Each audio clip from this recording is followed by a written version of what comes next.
تازہ ترین ویڈیوز کے لیے چینل کو سبسکرائب کر کے بیل آئیکن اور آل نوٹیفیکیشن پر کلک کریں تاکہ آپ کو ملے ہر خبر سب سے پہلے۔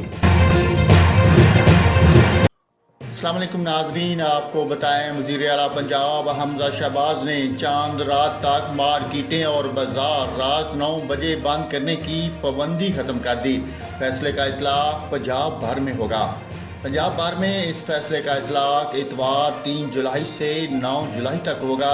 محکمہ محنت نے نوٹیفیکیشن بھی جاری کر دیا۔ سرکاری اعلامیے کے مطابق وزیر اعلیٰ حمزہ شہباز نے کہا کہ حکومت نے یہ فیصلہ تاجر برادری اور عوام کی سہولت کے لیے کیا۔ اس فیصلے سے عید کے دنوں میں کاروبار اور شاپنگ میں آسانیاں پیدا ہوں گی۔ نوٹیفیکیشن کے مطابق 11 جولائی سے پابندی کا اطلاق دوبارہ شروع ہو جائے گا۔ ناظرین، آپ کو اہم خبر سے آگاہ کیا ہے وزیر اعلیٰ پنجاب حمزہ شہباز نے چاند رات تک مارکیٹیں اور بازار رات 9 بجے بند کرنے کی پابندی ختم کر دی۔ فیصلے کا اطلاق پنجاب بھر میں ہوگا۔ فیصلے کا اطلاق اتوار 3 جولائی سے 9 جولائی تک ہوگا۔ اس حوالے سے نوٹیفیکیشن بھی جاری کر دیا گیا۔